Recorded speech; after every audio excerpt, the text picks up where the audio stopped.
এবারের পর্ব আড্ডাবাজি। দর্শক, আজ বিনোদন সারাদিনে আমরা আমন্ত্রণ জানিয়েছি আমাদের খুব প্রিয় একজন মানুষকে, প্রিয় অভিনেতা আনন্দ খালেদ। চলুন কথা বলি তার সঙ্গে। কেমন আছেন? ভালো আছি, আপনি ভালো আছেন তো? আমি ভালো আছি। আসছে 5 এপ্রিল মুক্তি পেতে যাচ্ছে আপনার অভিনীত নতুন ছবি আবার বসন্ত। আবার বসন্ত ছবিতে কাজ করতে রাজি হবার পিছনে কি কি কারণ বিবেচনা করেছিলেন? আমি গর্ব অনুভব করছি যে আমি আবার বসন্তের মতো একটি সিনেমায় কাজ করতে পেরেছি। বাহ। কারণ আমাদের সিনেমায় সবসময় আমরা বলি অশ্লীলতা, আরও নানা সমস্যা, ভায়োলেন্স। এই ছবিটা এমন একটা ছবি যেখানে গল্পটাই হচ্ছে ছবির প্রাণ, এবং এটি একটি গভীর জীবনবোধ সম্পন্ন ছবি, একটি মানবিক ছবি, পারিবারিক মূল্যবোধের ছবি। এই ছবিতে কোনো গ্ল্যামার বা ওই যে স্টার কাস্ট বা ওসব না, গল্পটাই এই ছবির মূল বিষয়। এবং সবচেয়ে বড় কথা হচ্ছে যে একটা মেসেজ আছে, যে মেসেজটা মানে আমার মনে হয় সবার কাছে পৌঁছে যাবে। আমি গল্পটা বলতে চাই না, তবে এতটুকু বলতে চাই, আমাদের দেশে যাদের বয়স 60 পার হয় বা 50 পার হয়, তারা অনেক সময় খুব একাকিত্বে ভুগে, তাদেরকে দেখার কেউ নেই, কেউ তাদের খোঁজ নেয় না, তারা খুবই মানে একটা মানবেতর জীবনযাপন করে। সেটাকে আমরা কি ব্যাপারে সচেতন? আমরা মোটেই সচেতন না। আমি মনে করি আবার বসন্ত সিনেমাটি দেখার পরে আমাদের মনে একটা নতুন বোধ জাগ্রত হবে, যে এই যে আমাদের সিনিয়র সিটিজেন্স যারা 60+, 70+, আমরা কি তাদের ব্যাপারে আসলেই মানে মানবিক, আমরা কি তাদের সাথে মানবিক আচরণ করি? এইটা মনে হয় আমার মনে হয় সবার মনে এই প্রশ্নটা জাগবে। এই ছবিতে স্পর্শিয়া, তারিক আনাম খান আপনার সঙ্গে অভিনয় করেছেন, তাদের সঙ্গে কাজের অভিজ্ঞতাটা জানতে চাই। তারিক আনাম ভাই হচ্ছেন এমন একজন অভিনেতা যাকে আসলে আমরা সবাই মানে গুরু মানি। উনি আপনি জানেন নাট্যকেন্দ্র যে দলটা ওনার হাতে গড়া, এবং ওনার হাত দিয়ে কিন্তু তৌকির আহমেদ, জাহিদ হাসান, মোশাররফ করিম, অনেক বড় বড় অভিনেতা কে উনিই কিন্তু গ্রুম করেছেন। আবার বসন্ত সিনেমায় তারেক ভাই যে পারফর্ম করেছেন, এটা তার জীবনেরও একটা অনন্য পারফরমেন্স হয়ে থাকবে। এবং তারই দুর্দান্ত পারফরমেন্স যারাই সিনেমাটি দেখবেন, আর কিছু না হোক, তারেক আনাম ভাইয়ের যে পারফরমেন্স সবাই দেখে অত্যন্ত মুগ্ধ হবেন। এই সিনেমায় আমার যে ক্যারেক্টারটা চ্যালেঞ্জিং ক্যারেক্টার, আমি মানে তারেক ভাইয়ের সাথেই থাকি, ওনার পার্সোনাল সেক্রেটারি, এবং ওনার যে নানা রকমের জীবনের যে টানা পোড়েনগুলো আমি কাছ থেকে দেখি, ওনার জীবনের নানা মানে এই সমস্যাগুলো, উত্থান পতনগুলো আমি অবজার্ভ করি, ওনাকে সঙ্গ দেই, মানে খুবই ভালো অভিজ্ঞতা।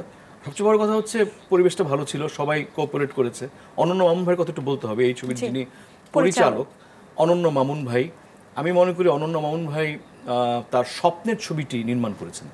অনন্য মামুন ভাইয়ের ছবিতে আমি আগেও কাজ করেছি, কিন্তু এই বন্ধনে কাজ করেছি, কিন্তু এই সিনেমাটা আমি মনে করি অনন্য মামুন ভাইয়ের একটা ড্রিম প্রজেক্ট, এবং উনি যথেষ্ট মানে ভালো একটা ছবি নির্মাণ করেছেন।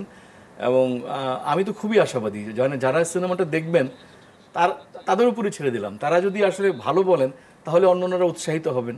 সম্প্রতি আপনার অভিনীত আরেকটি ছবি যদি একদিন মুক্তি পেয়েছে, দর্শক প্রতিক্রিয়া কেমন পেয়েছেন? দর্শক প্রতিক্রিয়া খুব ভালো, কারণ আমি অন্তত 4টি সিনেমা হলে নিজে যদি একদিন টিমের সাথে আমি গিয়েছি, 4টি সিনেমা হলে, 4টি সিনেমা হলে যে আমরা ছিলাম বা আমরা সিনেমার শোর পরে দর্শকদের সঙ্গে কথা বলেছি, ডাইরেক্টলি ইন্টারেক্ট করেছি দর্শকদের সাথে, এবং দর্শকদের প্রতিক্রিয়া ভালো। সবচেয়ে বড় কথা হচ্ছে যদি একদিন হচ্ছে বাবা মেয়ের ভালোবাসার গল্প। এটা একটা পারিবারিক সিনেমা, বিনোদনমূলক সিনেমা, এবং পরিবারের সবাইকে নিয়ে দেখার মতো সিনেমা। একটা ফ্যামিলির বাবা মা, ছেলে মেয়ে, ভাই বোন সবাই মিলে এই সিনেমাটি এনজয় করতে পারবেন।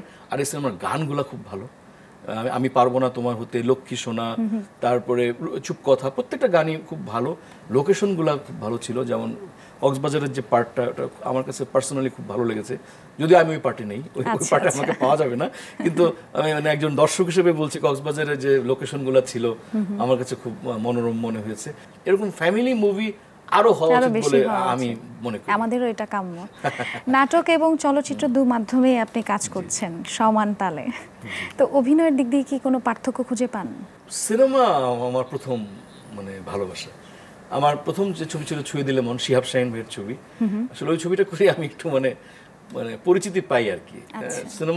সিনেমার যেহেতু নিজে সিনেমা করে পরিচিতি প্রথম পাই, পরে নাটক অনেক করেছি, প্রথম পরিচিতি আসে ওই সিনেমা থেকে। এই জন্য সিনেমার প্রতি ভালোবাসা, প্রেমটা আমার অন্যরকম। এটা আমার পার্সোনাল অভিমত, সিনেমার সাথে কোনো কিছু তুলনা হয় না। একটা বড় পর্দায় বিগ স্ক্রিনে একটা মানে অন্ধকার একটা অডিটোরিয়ামে শত শত মানুষ দেখছে, হাসছে, কাঁদছে, মানে এটা একটা অন্যরকম ইমোশন। মজার চরিত্রে সবসময় আমরা আপনাকে পাই, অন্য কোনো চরিত্রে কি কাজ করার ইচ্ছে করে? আমি নেগেটিভ চরিত্রে অভিনয় করেছি নাটকে। নেগেটিভ যেমন আমাদের একটা ছিল ফরহাদ হোসেনের একটা কাজ ছিল, ওখানে আমি নেগেটিভ ক্যারেক্টার অভিনয় করেছি। তারপরে মাছরাঙ্গা টিভিতে আমার ক্যারিয়ারের প্রথম দিকে আমি একটা নাটক করেছিলাম, রাজকন্যা আলাদিন ও দৈত্য। ওখানে আমি একটা দৈত্য ক্যারেক্টার করেছি। তারপরে দীপনদার একটা সিরিয়াল করছি, সেখানে আমার ক্যারেক্টারটা খুব মজার। আমি ইনভিজিবল ম্যান, মানে একটা শিশু থাকে মুগ্ধ, রাতুল। ওই রাতুল শুধু আমাকে দেখতে পায়, আমি তার মনের সঙ্গী। তার কাছে আমি আসি, তার সাথে আমি কথা বলি, হাসি, কাঁদি, খেলি, তাকে নানা উপদেশ দিয়ে তার লেখাপড়ায় সাহায্য করি, আবার ভ্যানিশ হয়ে যাই। পরিচালকরা চেষ্টা করছেন আমাকে বিভিন্ন চরিত্রে মানে আনার জন্য, বা সুযোগ দিচ্ছেন আমাকে যাতে আমি বিভিন্ন রকমের চরিত্র করতে পারি। মানুষকে কাঁদানো যতটা সহজ, ঠিক ততটাই কঠিন মানুষকে হাসানো, এবং এই কঠিন কাজটি আপনি করে থাকেন। তো সামনে আর কি কি কাজ পেতে যাচ্ছি আমরা?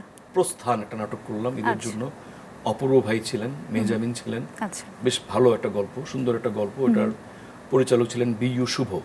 আচ্ছা, আর আরো কিছু নাটক সামনে, হয়তো ঈদের জন্য, এখন ঈদের সামনে, রোজার ঈদের জন্য কিছু নাটক করতে হবে, কথাবার্তা চলছে। আপনার সব কাজের জন্য রইল শুভকামনা। আমাদেরকে সময় দেওয়ার জন্য অনেক ধন্যবাদ। আপনাকে অসংখ্য ধন্যবাদ। আর বিনোদন সারাদিনের সব দর্শককে অনেক ধন্যবাদ জানাই। আমার জীবনের প্রথম বিনোদনমূলক টক শো হচ্ছে এই বিনোদন সারাদিন, তাই এই প্রোগ্রামের জন্য আমার একটা অন্যরকম ভালোবাসা কাজ করে। আপনাদের সবাইকে অনেক ধন্যবাদ, সবাই অনেক ভালো থাকবেন।